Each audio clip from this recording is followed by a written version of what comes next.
नमस्कार। 8 अगस्त 2021 यादगार बनेगा। पहली बार कोई सकारात्मक आंदोलन आज़ाद भारत में शुरू होने की आहट हुई है। नमस्कार, मैं युवराज गोस्वामी सनातनी, सनातन धर्म रक्षक व प्रचारक इस चैनल को आपके सामने प्रस्तुत करता हूं और इस चैनल के माध्यम से आपको होने वाले ऐसे एक आंदोलन के बारे में बता देना चाहता हूं जिस आंदोलन के बारे में आप सभी देशवासियों को पता रहना चाहिए। साथ ही इस वीडियो को लास्ट तक देखिएगा और लास्ट तक देखने के बाद चैनल को सब्सक्राइब कीजिएगा और वीडियो को शेयर कीजिएगा और कमेंट सेक्शन में बताइएगा कि क्या आप इस आंदोलन में हिस्सा लेंगे या नहीं लेंगे। 8 अगस्त 2021 यादगार बनेगा। पहली बार कोई सकारात्मक आंदोलन आज़ाद भारत में शुरू होने की आहट हुई है। इससे जवाहरलाल नेहरू और मोहनदास करमचंद गांधी की कुछ नई तस्वीरें सामने आएंगी जो आज तक मीडिया ने हमसे छुपा के रखी हैं। मैं पूरी तरह से तन मन धन और अपनी जानकारी के साथ इस उद्देश्य में समर्पित हूं और आप सभी को भी इस वीडियो देखने के बाद होना चाहिए। मित्रों, भाइयों बहनों, जानिए, मानिए और सहयोग कीजिए। पहली बार देश के पुराने कानूनों को हटाकर नए न्यायपूर्ण राष्ट्रीय कानूनों का अमल में लाने हेतु राष्ट्रवादी बुद्धिजीवी संस्कृति प्रेमियों द्वारा संचालित एक देशव्यापी आंदोलन को जानने हेतु आपका अपना अमूल्य समय निकालिएगा और जो नहीं निकाल सकता तो समझ लीजिएगा कि आप देश हित में नहीं सोचते, सिर्फ और सिर्फ अपनी लाइफ स्टाइल में पड़े हैं।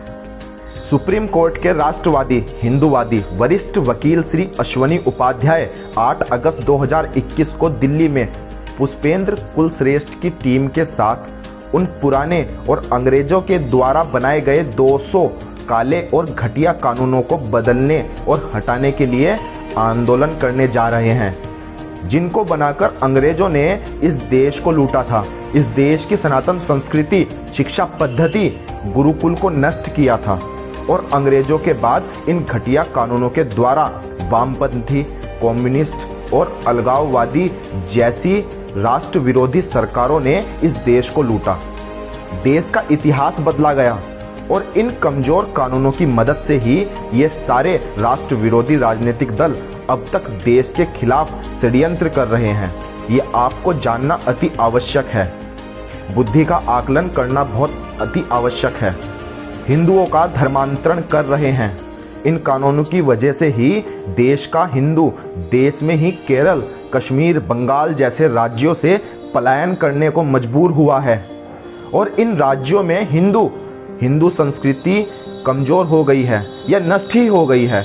इस आंदोलन में अश्वनी उपाध्याय जी के साथ देश के उच्च शिक्षित, उच्च पद पर सेवा दे चुके लोग शामिल होंगे जो राष्ट्र को बचाना चाहते हैं, घुसपैठियों को भगाना चाहते हैं, हिंदू सनातन संस्कृति की रक्षा करना चाहते हैं।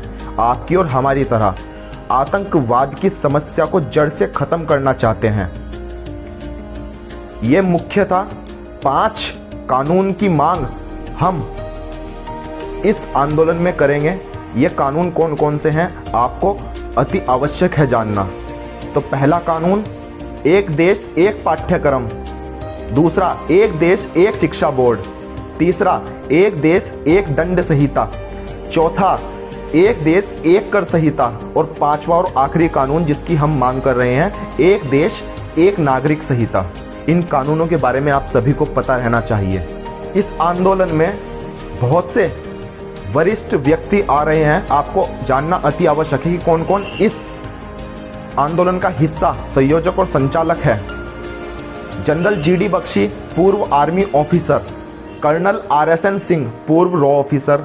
सुशील पंडित, 1990 के पीड़ित कश्मीरी पंडितों के नेता। विष्णु शंकर जैन, सुप्रीम कोर्ट में राम मंदिर के पक्षकार। देवदत्त मांझी, बंगाल के राष्ट्रवादी हिंदूवादी नेता। अंकुर शर्मा, जम्मू कश्मीर के राष्ट्रवादी नेता। आध्यात्मिक गुरु पवन सिन्हा। प्रोफेसर कपिल कुमार, दिल्ली में सुभाष चंद्र बोस का म्यूजियम बनाने वाले। ललित अंबरदार, 1990 के पीड़ित कश्मीरी पंडित। नीरज अत्री, देश में कम्युनिस्टों के बनाए गए एजुकेशन सिस्टम को उजागर करने वाले। विक्रम सिंह उत्तर प्रदेश के पूर्व डीजीपी, आरवीएस मनी केंद्र सरकार में पूर्व ऑफिसर, यति नरसिंहानंद सरस्वती जी डासना मंदिर वाले आप जानते ही होंगे, कालीचरण महाराज, कैप्टन सिकंदर रिजवी पाक अधिकार वाले कश्मीर प्रांत के नेता, अभिनेता पुनीत इस्सर महाभारत के दुर्योधन, वसीम रिजवी इनको भी आप जानते होंगे, एनके सूद पूर्व रॉ ऑफिसर, मेजर गौरव आर्या पूर्व Indian army officer, Vivek Agnihotri film निर्माता निर्देशक और भी राष्ट्रवादी राष्ट्र प्रेमी लोग इस आंदोलन का हिस्सा हैं, आयोजक हैं, संयोजक हैं। संभवतः 1947 के बाद ये देश का पहला ऐसा आंदोलन होगा जिसमें राष्ट्रीय चेतना होगी और देशभक्त लोग शामिल होंगे। अभी तक देश में बड़े आंदोलन जैसे सीए, एनआरसी राजनीतिक स्वार्थ के लिए और राष्ट्र को तोड़ने के लिए गद्दारों ने दुश्मन देशों से मदद करके किए हैं, पर यह पहला आंदोलन है जो राष्ट्र हित में, हिंदू धर्म के हित में और भारतीय संस्कृति के हित में और 2011 के अन्ना हजारे के आंदोलन की तरह गुमराह नहीं होगा। मैं आपको कुछ बातें बताता हूं जो हिंदुओं के साथ हुई है और होती आ रही है। भारत के 9 राज्यों में हिंदू 10% से कम हो चुके हैं। वहां दुश्मन देशों की दलाल सरकार आज भी यह चला रही है। दूसरा, कांग्रेस ने 2006 में सुप्रीम कोर्ट के आदेश के खिलाफ जाकर अल्पसंख्यक आयोग बनाया जो इन गद्दारों को कई तरह की सुविधा देता है। वक्फ बोर्ड जमीन का कानून, जिसके कारण ही मथुरा में कृष्ण जन्मभूमि पर कुछ अलग ही बना दिया गया। हमारे दिए गए टैक्स से गैर हिंदू के धर्म संस्थानों को वजीफा, पेंशन आदि दिया जा रहा है। हिंदू मंदिरों के चढ़ावे पैसे पर देश की सरकार का कब्जा है। सरकार ये पैसा हिंदू समाज के लिए उपयोग नहीं करती, जबकि एक विशेष धर्म संस्थानों का चढ़ावा पैसा सिर्फ उसी के समाज के लोगों के लिए और उन्हीं की धार्मिक गतिविधियों के लिए उपयोग में होता है। और आप जानते ही हैं ये गतिविधियां कितने प्रकार की और किस प्रकार की होती है। ये तो हुए वो मुद्दे जो हिंदू धर्म, हिंदू संस्कृति के खिलाफ हैं। इनके अलावा और भी बहुत से कानून, नियम हिंदू धर्म के विरोध में हैं। और अब वे कमजोरियां, वे मुद्दे और वो कानून जो देश को खोखला कर रहे हैं, आपको जानना अति आवश्यक है। करोड़ों रुपए का घोटाला करने के बाद भी किसी नेता को सिर्फ 7 साल की सजा क्यों? भारत में ही घुसपैठ क्यों हो रही है? अमेरिका, चाइना, इजराइल और फ्रांस में क्यों नहीं हो रही? ऐसी क्या चीजें अच्छी लग रही है कि भारत में ही घुसपैठ होती है? लगभग 9 राज्यों में हिंदू अल्पसंख्यक हो चुका है, उसे अल्पसंख्यक का दर्जा और अल्पसंख्यकों को दी जाने वाली सुविधाएं नहीं मिल रही। क्यों? देश में गैर हिंदुओं को अपने धर्म की शिक्षा और धार्मिक ग्रंथ पढ़ाने की अनुमति है, पर हिंदुओं को रामायण, गीता ये पढ़ाने की अनुमति नहीं है। क्यों? देश में मिलावटखोरों के लिए भी 7 साल की सजा, बलात्कारियों के लिए भी 7 साल की सजा, धर्म परिवर्तन करवाने वालों के लिए भी 7 साल की सजा, देश से गद्दारी करने वालों के लिए भी 7 साल की सजा, करोड़ों रुपए का घोटाला करने वालों के लिए भी 7 साल की सजा, और तो और कई मामलों में देश पर हमला करने वाले, देश के खिलाफ षड्यंत्र करने वालों को भी 7 साल की सजा क्यों मिलती है? क्या इनका सबका गुनाह एक होता है? देश की सारी समस्याओं की जड़ इस तरह के लगभग 200 से ज्यादा कानून हैं जो अंग्रेजों ने कई वर्षों पहले अपने हिसाब से देश को लूटने के लिए बनाए थे। इनको बदलना, हटाना अति आवश्यक है। अभी सरकार भी देश के अनुकूल है। अगर 100 करोड़ हिंदुओं में से 50 करोड़ हिंदू भी अपने राष्ट्र के लिए, अपने धर्म के लिए चिंतित हैं, और आप सभी हैं जितने भाई देख रहे हैं, बहनें देख रही हैं, अगर 100 करोड़ हिंदू में से 50 करोड़ हिंदू भी अपने राष्ट्र के लिए, अपने धर्म के लिए चिंतित हैं, और उनमें से 10% यानी 5 करोड़ लोग भी अगर 8 अगस्त को दिल्ली जंतर मंतर पर पहुंच जाते हैं, तो सरकार को आपकी बात, आपकी मांगे माननी होंगी।